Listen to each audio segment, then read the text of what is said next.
The Feeling is the Secret by Neville Goddard. This book is concerned with the art of realizing your desire. It gives you an account of the mechanism used in the production of the visible world. It is a small book, but not slight. There is treasure in it, a clearly defined road to the realization of your dreams. Were it possible to carry conviction to another by means of reasoned arguments and detailed instances, this book would be many times its size. It is seldom possible, however, to do so by means of written statements or arguments, since to the suspended judgment it always seems plausible to say that the author was dishonest or deluded, and therefore his evidence was tainted. Consequently, I have purposely omitted all arguments and testimonials, and simply challenged the open-minded reader to practice the law of consciousness as revealed in this book. Personal success will prove far more convincing than all the books that could be written on the subject. Neville.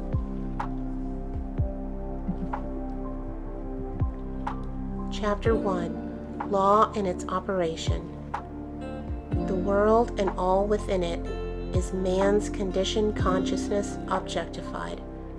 Consciousness is the cause as well as the substance of the entire world. So it is to consciousness that we must turn if we would discover the secret of creation. Knowledge of the law of consciousness and the method of operating this law will enable you to accomplish all you desire in life. Armed with a working knowledge of this law, you can build and maintain an ideal world. Consciousness is the one and only reality, not figuratively, but actually. This reality may, for the sake of clarity, be likened unto a stream which is divided into two parts, the conscious and the subconscious. In order to intelligently operate the law of consciousness, it is necessary to understand the relationship between the conscious and the subconscious. The conscious is personal and selective. The subconscious is impersonal and non-selective. The conscious is the realm of effect. The subconscious is the realm of cause. These two aspects are the male and female division of consciousness. The conscious is male, the subconscious is female. The conscious generates ideas and impresses these ideas on the subconscious. The subconscious receives ideas and gives form and expression to them. By this law, first conceiving an idea and then impressing the idea conceived on the subconscious, all things evolve out of subconsciousness, and without this sequence, there is not anything made that is made. The conscious impresses the subconscious, while the subconscious expresses all that is impressed upon it. The subconscious does not originate ideas, but accepts as true those which the conscious mind feels to be true, and in a way known only to itself, objectifies the accepted ideas. Therefore, through this power to imagine and feel, and his freedom to choose the idea he will entertain, man has control over creation. Control of the subconscious is accomplished through control of your ideas and feelings. The mechanism of creation is hidden in the very depth of the subconscious, the female aspect, or the womb of creation. The subconscious transcends reason and is independent of induction. It contemplates a feeling as a fact existing within itself, and on this assumption proceeds to give expression to it. The creative process begins with an idea, and its cycle runs its course as a feeling and ends in a volition to act. Ideas are impressed on the subconscious through the medium of feeling. No idea can be impressed on the subconscious until it is felt, but once felt, be it good, bad, or indifferent, it must be expressed. Feeling is the one and only medium through which ideas are conveyed to the subconscious. Therefore, the man who does not control his feeling may easily impress the subconscious with undesirable states. By control of feeling is not meant restraint or suppression of your feeling, but rather the disciplining of self to imagine and entertain only such feeling as contributes to your happiness. Control of your feeling is all important to a full and happy life. Never entertain an undesirable feeling, nor think sympathetically about wrong in any shape or form. Do not dwell on the imperfection of yourself or others. To do so is to impress the subconscious with these limitations. What you do not want done unto you, do not feel that it is done unto you or another. This is the whole law of a full and happy life. Everything else is commentary. Every feeling makes a subconscious impression, and unless it is encountered by a more powerful feeling of an opposite nature, must be expressed. The dominant of two feelings is the one expressed. I am healthy is a stronger feeling than I will be healthy. To feel I will is to confess I am not. I am is stronger than I am not. What you feel you are always dominates what you feel you would like to be. Therefore, to be realized, the wish must be felt as a state that is rather than a state that is not. Sensation precedes manifestation and is the foundation upon which all manifestation rests. Be careful of your moods and feelings, for there is an unbroken connection between your feelings and your visible word. Your body is an emotional filter and bears the unmistakable marks of your prevalent emotions. Emotional disturbances, especially suppressed emotions, are the causes of all disease. To feel intensely about a wrong without voicing or expressing that feeling is the beginning of a disease. Dis-ease in both body and environment. Do not entertain the feeling of regret or failure, for frustration or detachment from your objective results in disease. Think feelingly only of the state you desire to realize. Feeling the reality of the state sought and living and acting on that conviction is the way of all seeming miracles. All changes of expression are brought about through a change of feeling. A change of feeling is a change of destiny. All creation occurs in the domain of the subconscious. What you must acquire then is a reflective control of the operation of the subconscious. That is, control of your ideas and feelings. Chance or accident is not responsible for the things that happen to you, nor is predestined fate the author of your fortune or misfortune. Your subconscious impresses determine the conditions of your world. The subconscious is not selective. It is impersonal and no respecter of persons. Acts 10:34, Romans 2:11. The subconscious is not concerned with the truth or falsity of your feeling. It always accepts as true that which you feel to be true. Feeling is the assent of the subconscious to the truth of that which is declared to be true. Because of this quality of the subconscious, there is nothing impossible to man. Whatever the mind of man can conceive and feel as true, the subconscious can and must objectify. Your feelings create the pattern from which your world is fashioned, and a change of feeling is a change of pattern.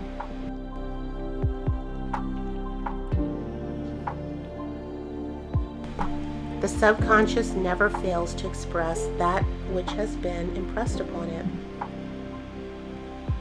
The moment it receives an impression, it begins to work out the ways of its expression. It accepts the feeling impressed upon it, your feeling, as a fact existing within itself, and immediately sets about to produce in the outer or objective world the exact likeness of that feeling. The subconscious never alters the accepted beliefs of man. out-pictures them to the last detail, whether or not they are beneficial. To impress the subconscious with the desirable state, you must assume the feeling that would be yours had you already realized your wish. In defining your objective, you must be concerned only with the objective itself. The matter of expression or the difficulties involved are not to be considered by you. To think feelingly on any state impresses it to the subconscious. Therefore, if you dwell on difficulties, barriers, or delay, the subconscious, by its very non-selective nature, accepts the feeling of difficulties and obstacles as your request, and proceeds to produce them in your outer world. The subconscious is the womb of creation. It receives the idea unto itself through the feelings of man. It never changes the idea received, but always gives it form. Hence, the subconscious outpictures the idea in the image and likeness of the feeling received. To feel a state as hopeless or impossible is to impress the subconscious with the idea of failure. Although the subconscious faithfully serves man, it must not be inferred that the relation is that of a servant to master as was accidentally conceived.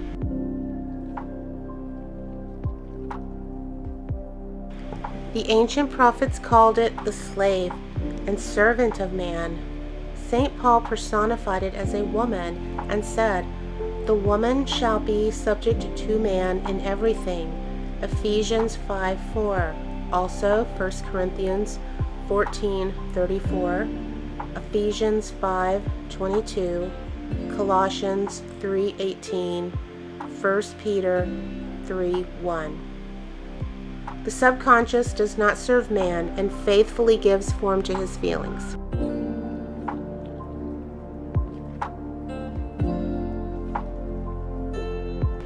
However, the subconscious has a distant distaste for compulsion and responds to persuasion rather than to command. Consequently, it resembles the beloved wife more than the servant. The husband is the head of the wife, Ephesians 5:23, may not be true of man and woman in their earthly relationship, but it is true of the conscious and the subconscious, or of the male and female aspects of consciousness. The mystery to which Paul referred when he wrote, "This is a great mystery," 5:32, "He that loveth his wife loveth himself," 5:28, "And they two shall be one flesh," 5:31, is simply the mystery of consciousness. Consciousness is really one and undivided, but for creation's sake it appears to be divided into two.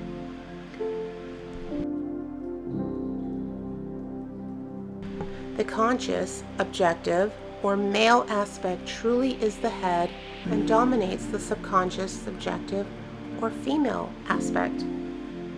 However, this leadership is not that of the tyrant, but of the lover. So, by assuming the feeling that would be yours, were you already in possession of your objective, the subconscious is moved to build the exact likeness of your assumption. Your desires are not subconsciously accepted until you assume the feeling of your reality, for only through feeling is an idea subconsciously accepted, and only through this subconscious accepted is it ever expressed. It is easier to ascribe your feelings to events in the world than to admit that the conditions of the world reflect your feeling. However, it is eternally true that the outside mirrors the inside. As within, so without. As above, so below. As below, so above. As within, so without. As without, so within. Correspondence, the second of the 7 principles of Hermes Trismegistus. A man can receive nothing unless it is given him from heaven. John 3:27 and the kingdom of heaven is within you. Luke 17:21. Nothing comes from without. All things come from within, from the subconscious. It is impossible for you to see other than the contents of your consciousness. Your world in its every detail is your consciousness objectified. Objective states bear witness of subconscious impressions. A change of impression results in a change of expression. The subconscious accepts as true that which you feel as true. And because creation is the result of subconscious impressions, you, by your feeling, determine creation. You are already that which you want to be, and your refusal to believe this is the only reason you do not see it. To seek on the outside for that which you do not feel you are is to seek in vain, for we never find that which we want. We only find that which we are. In short, you express and have only that which you are conscious of being or possessing. To him that hath it is given. Matthew 13:12, 25:29, Mark 4:25, Luke 8:18, and 19:26. Denying the evidence of the senses and appropriating the feeling of the wish fulfilled is the way to the realization of your desire. Mastery of self-control of your thoughts and feelings is your highest achievement. However, until perfect self-control is attained, so that in spite of appearances, you feel all that you want to feel, use sleep and prayer to aid you in realizing your desired states. These are the two gateways into the subconscious. Chapter 2. Sleep. Sleep, the life that occupies 1/3 of our stay on earth, is the natural door into the subconscious. So it is with sleep that we are now concerned. The conscious 2/3 of our life on earth is measured by the degree of attention we give sleep. Our understanding and of delight in that which sleep has to bestow will cause us, night after night, to set out for it as though we were keeping an appointment with a lover. In a dream, in a vision of the night, when deep sleep falleth upon men, and slumbering upon the bed, then he opeth the ears of men, and sealeth their instruction. Job 33. It is in sleep and in prayer, a state akin to sleep, that man enters the subconscious to make his impression and receive his instructions. In these states, the conscious and subconscious are creatively joined. The male and female become one flesh.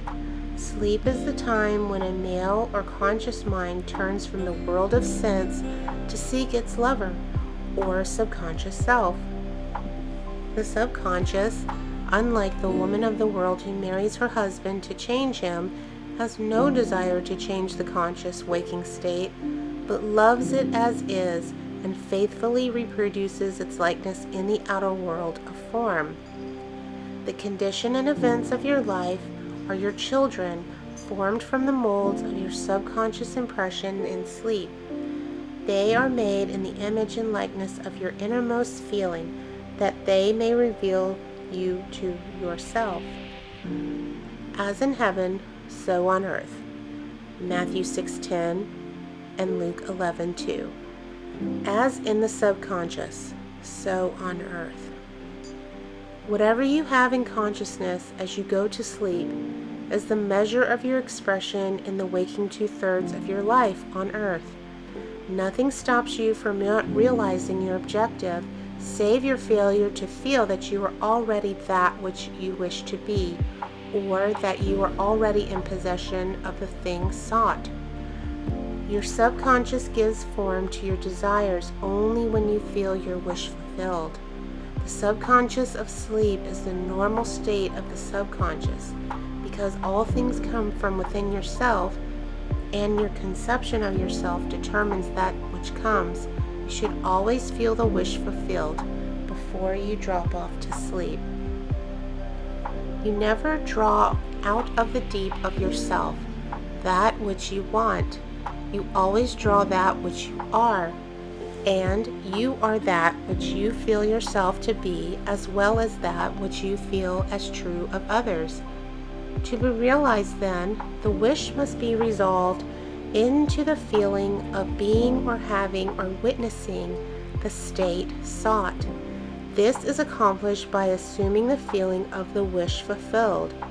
The feeling which comes in response to the question, how would I feel were my wish realized, is the feeling which should monopolize and immobilize your attention as you relax into sleep.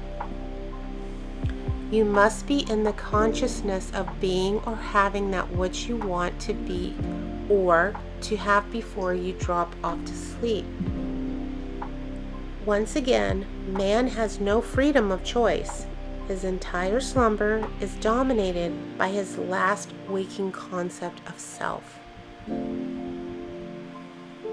It follows, therefore, that he should always assume the feeling of accomplishment and satisfaction before he retires in sleep. Come before me with singing and thanksgiving. Psalms 95:2. Enter into his gates with thanksgiving and into his courts with praise. Psalm 100:4. Your mood prior to sleep defines your state of consciousness as you enter into the presence of your everlasting lover, the subconscious. She sees you exactly as you feel yourself to be. If, as you prepare for sleep, you assume and maintain the consciousness of success by feeling, I am successful, you must be successful. Lie flat on your back with your head on a level with your body. Feel as you would were you in possession of your wish, and quietly relax into unconsciousness. He that hath keepeth Israel shall neither slumber nor sleep. Psalms 121:4.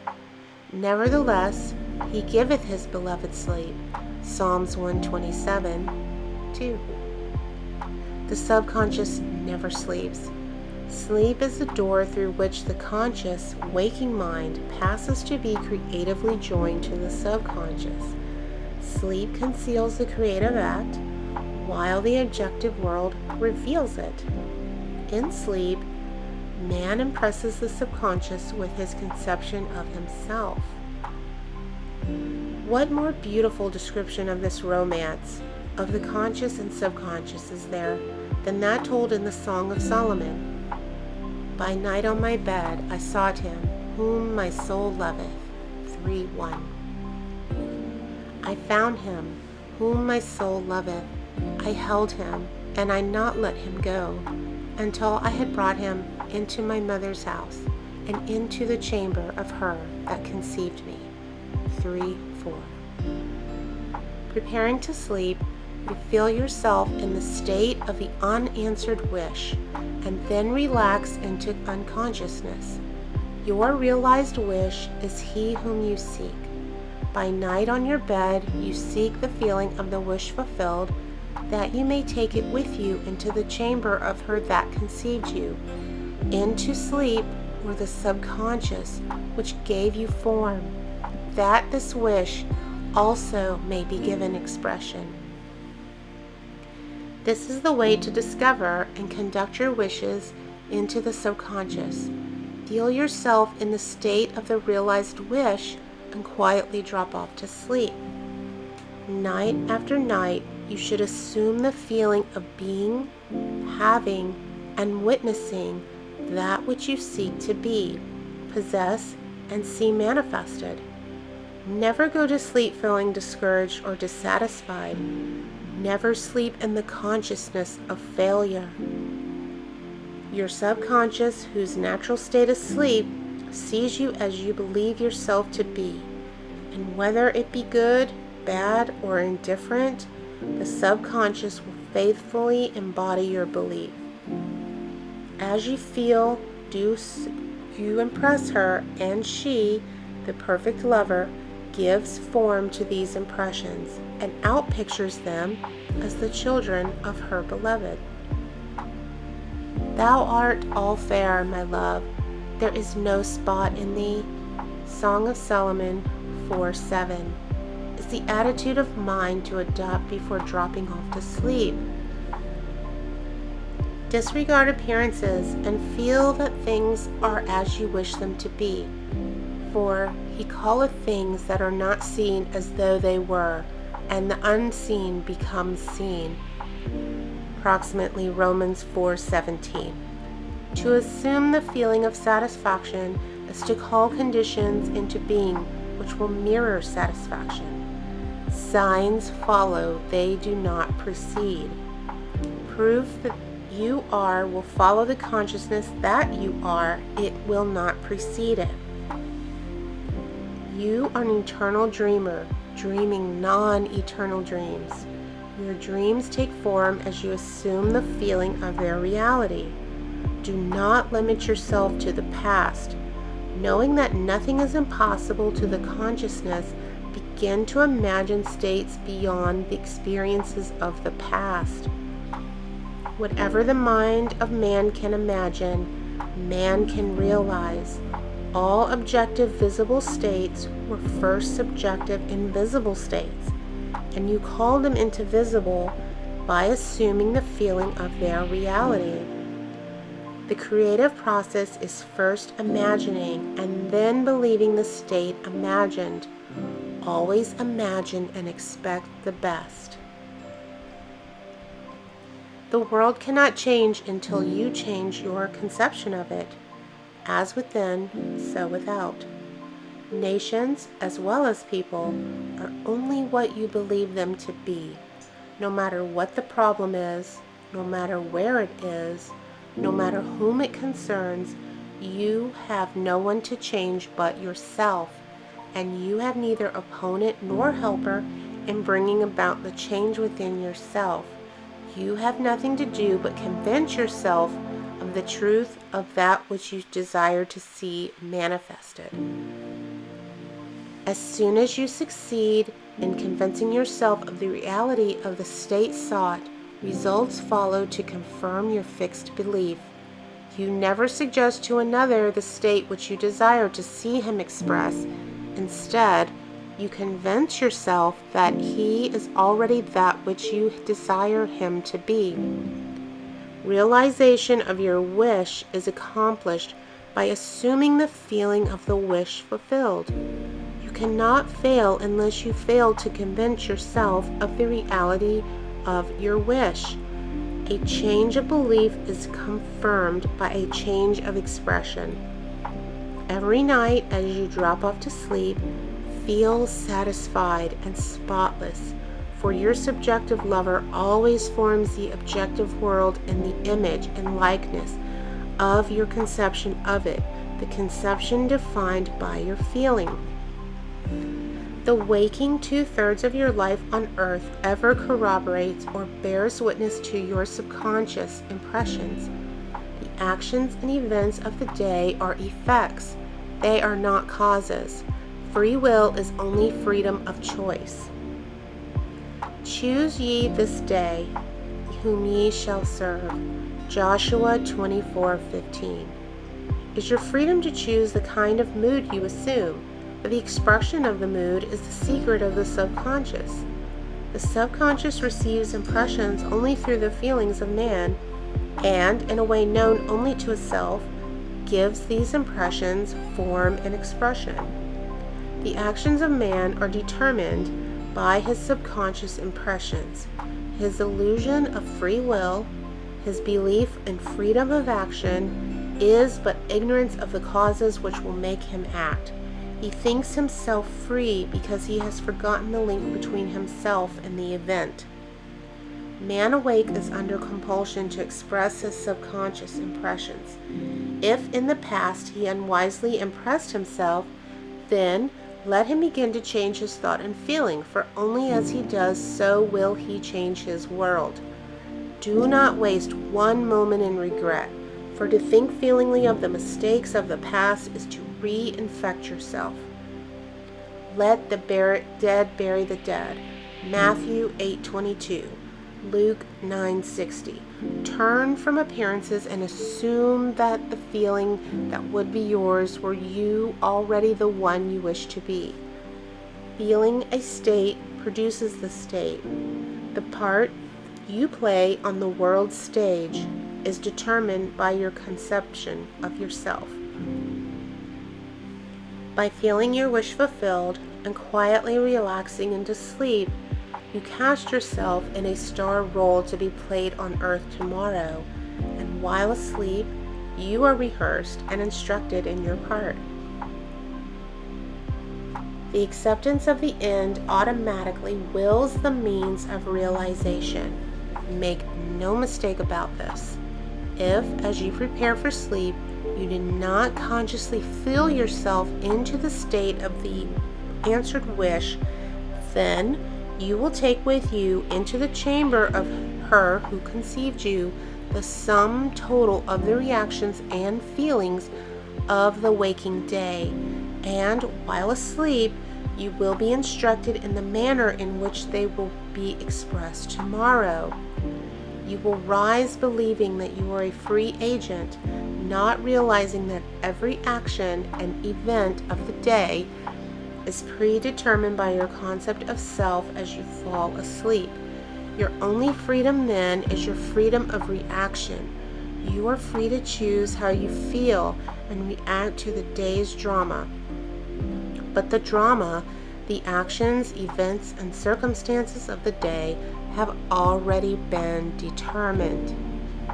Unless you consciously and purposely define the attitude of mind with which you go to sleep, you unconsciously go to sleep in the composite attitude of mind made up of all feelings and reactions of the day. Every reaction makes a subconscious impression, and, unless encountered by an opposite and more dominant feeling, is the cause of future action. Ideas enveloped in feeling are creative actions. Use your divine right wisely. Through your ability to think and feel, you have domination over all creation.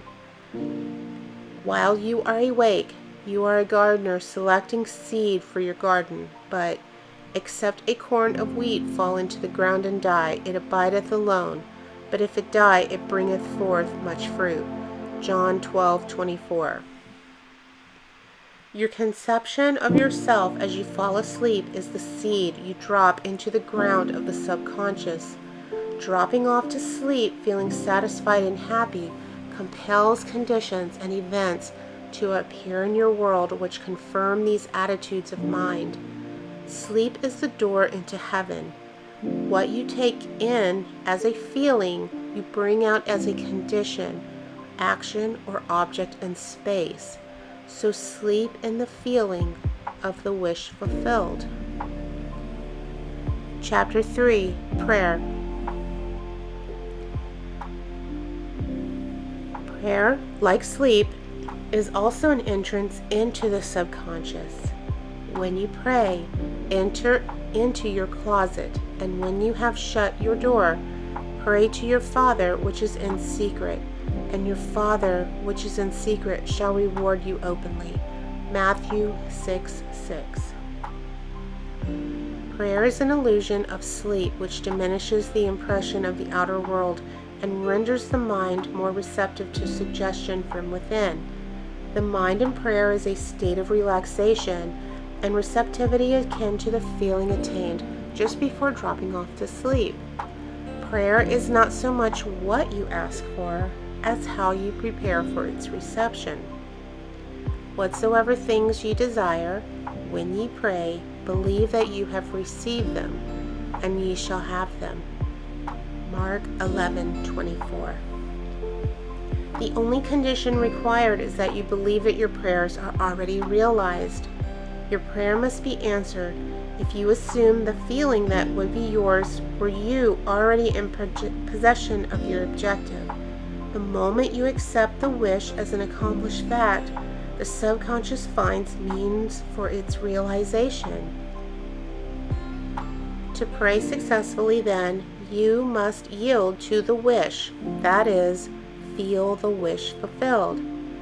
The perfectly disciplined man is always in tune with the wish as an accomplished fact. He knows that consciousness is the one and only reality, that ideas and feelings are fact of consciousness and are as real as objects in space. Therefore, he never entertains a feeling which does not contribute to his happiness, for feelings are the causes of the actions and circumstances of his life. On the other hand, the undisciplined man finds it difficult to believe that which is denied by the senses, and usually accepts or rejects solely on appearances of the senses. Because of this tendency to rely on the evidence of the senses, it is necessary to shut them out before starting to pray, before attempting to feel that which they deny. Whatever you are in a state of mind, I should like to, but I cannot. The harder you try, the less you are able to yield to the wish. You never attract that which you want, but you always attract that which you are conscious of being. Prayer is the art of assuming the feeling of being and having that which you want. When the senses confirm the absence of your wish, all conscious effort to counteract the suggestion is futile and tends to intensify the suggestion.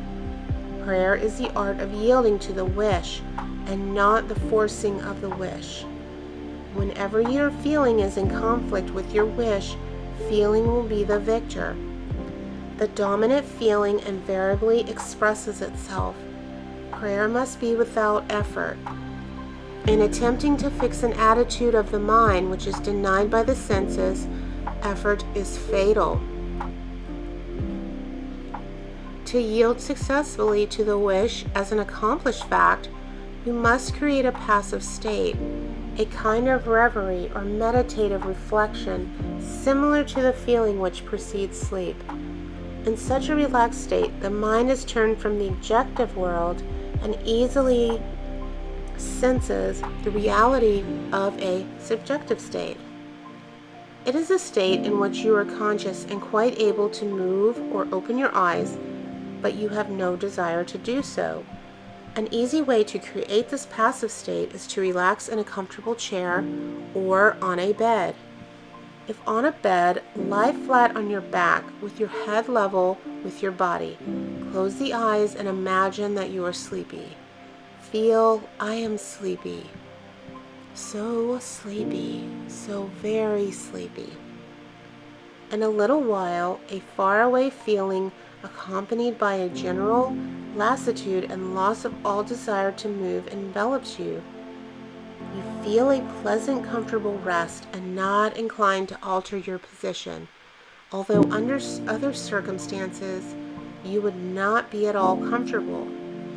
When this passive state is reached, imagine that you have realized your wish. Not how it was realized, but simply the wish fulfilled. Imagine and picture, form what you desire to achieve in life, then feel yourself as already achieved it. Thoughts produce tiny little speech movements, which may be heard in the passive state of prayer as pronouncements from without. However, this degree of passivity is not essential to the realization of your prayers. All that is necessary is to create a passive state and feel the wish fulfilled. All you can possibly need or desire is already yours. You need no helper to give it to you. It is yours now. Call your desires into being by imagining and feeling your wish fulfilled. As the end is accepted, you become totally indifferent as to possible failure, for acceptance of the end wills the means to that end. When you emerge from the moment of prayer, it is as though you were shown the happy and successful end of a play, although you were not shown how the end was achieved. However, having witnessed the end, Regardless of any anticlimactic sequence, you remain calm and secure in the knowing that the end has been perfectly defined. Chapter 4. Feeling.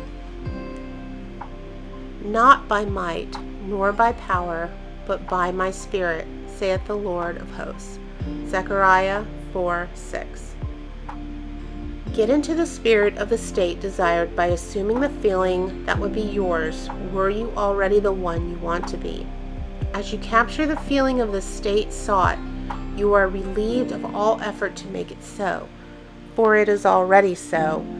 There is a definite feeling associated with every idea in the mind of man. Capture the feeling associated with your realized wish by assuming the feeling that would be yours were you already in possession of the thing you desire, and your wish will objectify itself. Faith is feeling. According to your faith, feeling, be it unto you. Matthew 9:29. You never attract what you want, but you always that which you are. As a man is, so does he see. To him that hath it shall be given, and to him that hath not shall it be taken away. Matthew 13:12, 25:29, Mark 4:25, Luke 8:18, and 19:26. That which you feel yourself to be, you are, and you are given that which you are. So assume the feeling that you would be yours were you already in possession of your wish, and your wish must be realized. So God created man in his own image. In the image of God created he him. Genesis 1:27. Let this mind be in you, which was also in Christ Jesus, who being in the form of God, thought it was not robbery to be equal with God. Philippians 2:5 and 6. You are that which you believe yourself to be. Instead of believing in God or in Jesus, believe you are God or you are Jesus. He that believeth on me, the works that I do shall he do also. John 14:12. Should be, he that believes as I believe, the works that I do shall he do also. Jesus found it not strange to do the works of God because he believed himself to be God. I and my Father are one. John 10:30. It is natural to do the works of the one you believe yourself to be. So live in the feeling of being the one you want to be, and that you shall be. When a man believes in the value of the advice given him and applies it, he establishes within himself the reality of success. And that is the end of The Feeling is the Secret by Neville Goddard.